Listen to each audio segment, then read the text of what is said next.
Hello, welcome back to Break the Twitch. My name is Anthony, and in this video, I'm going to be talking about the twitch. More specifically, the 4 most common types of twitches that affect our lives in different ways. If you're not yet familiar with Break the Twitch or my work in general, the twitch is something that we do impulsively, it's unproductive, and it tends to be as a response to some type of discomfort that we're feeling. And it's really important too to be defined as a twitch that there is a pattern or a repeated occurrence happening in your life. This could be the little phone checks, impulsively checking social media even though you just put it away. Perhaps it's the twitch of the one-click purchase on Amazon or any other shopping site. The twitch is everywhere, and it shows up in our lives in a multitude of ways. Each of the specific twitches that I'm talking about in this video will still fit under the general description of being unintentional, typically impulsive and patterned, and something that is a response to discomfort. But I found that it's really helpful to know each one specifically so that we can become more aware of how it shows up in our lives. That way we can make better choices about what we do and do not allow into our lives and be more intentional with our actions. In this video, I'm going to be going over the high level of each of these different types. But if you're interested in digging deeper into the how specifically, as in how you would approach breaking each of these specific twitches, the member video this month for Break the Twitch is doing exactly that. It's going through at length, in addition to this video, taking a deep dive on the how of each twitch. If you're interested in checking out that video and getting a ton of additional benefits, go to breakthetwitch.com/community, where you'll get immediate access to that video and more. So let's start with the first twitch, and that one is the false first step twitch. I've talked about this one a little bit before, but this is basically the idea of buying running shoes instead of going running. And the twitch is responding to the discomfort of identity. There's this deep thing that we all have within us that makes us want to assume the identity of something we want. So let's say we want to be in shape and we want to have the identity of being a runner or being a jogger or being a person that goes to the gym a lot. Well, the effort required to click a button, twitch, and buy a pair of running shoes or buy a new workout outfit or a yoga mat or something like that has become so increasingly easy that it makes us feel like we've taken a step towards that goal of assuming the identity.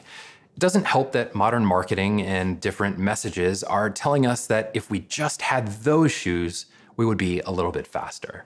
If only we had this outfit or we looked this certain way, we would fit the bill and we'd become that identity. Unfortunately, like James Clear and other habit experts say, the only way to truly assume that identity is to do the thing. And that's why this is called the false first step. It's a twitch where we see something we want, or we try to get to a goal, we click the one-click purchase button, or we go to a friend and say, hey, I'm gonna start running. And sometimes buying the shoes or just telling a friend feels good enough that we don't actually end up doing the thing we said we were going to do. It feels like we've taken a step, our mind rests, and we move on. And that is why it's a twitch. Okay, twitch number 2 is called the new information twitch, the constant desire for something new. It's an addiction to this new article, the new social media post, the new notifications, or anything that we just want to check to see what the new thing is. It's a response to discomfort because we might be bored, we might be lonely, or we might just want to avoid some social situation, or we might just want to not be sitting in our current place. Sometimes our mind is racing and it's easier to just twitch and take our thoughts off of whatever we're currently going through. So we check our phone, we pull up social media, we post a picture, and then we keep checking to see how many likes that picture has. That is the new information twitch. You're out to lunch with a friend of yours or a family member, and they get up to go to the bathroom, and you just can't wait to check your phone. You immediately take it out. And then think about the feeling of when they come back or when you're coming back from the bathroom and you see that person just completely diving into their phone, as though they just couldn't wait for you to leave to check whatever was on their phone. That's a huge bummer, but it's because we have this sort of addiction to the new that we all do that. So avoiding those types of things is great.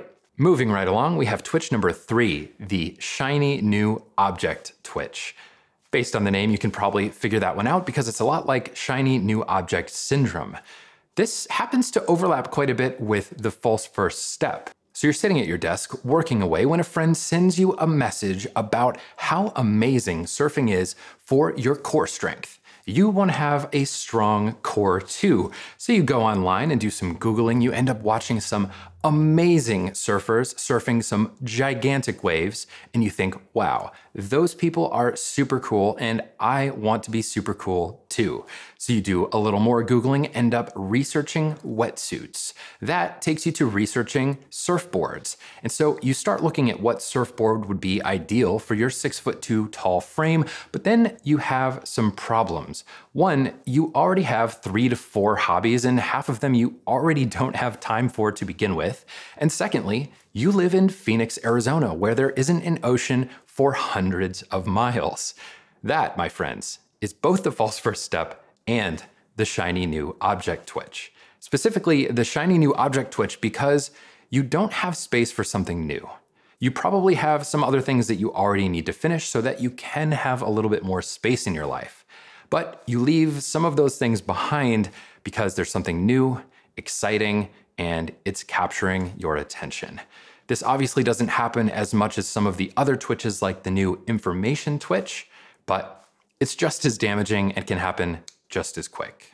Speaking from experience here, if you have a lot of different interests and things you want to be involved in and new ideas and exciting projects tend to get you worked up and ready to just say yes and go for it, this is something you need to be more aware of. It definitely will hold you back in a lot of different ways if you don't finish what you're starting now and you just leap to something new, and this is consistently happening as a pattern in your life. So this is number 3 and certainly a twitch for you to be aware of. The 4th most common twitch is the yes twitch. And this is where all of my fellow people pleasers can unite. It's that uncomfortable feeling when someone asks you for something or says, hey, do you wanna come do this thing? And you can bring that stuff and we'll do this at this time. And you just go yes, without even really considering if you're free or if you have the emotional and mental, physical space to do that thing and actually show up fully.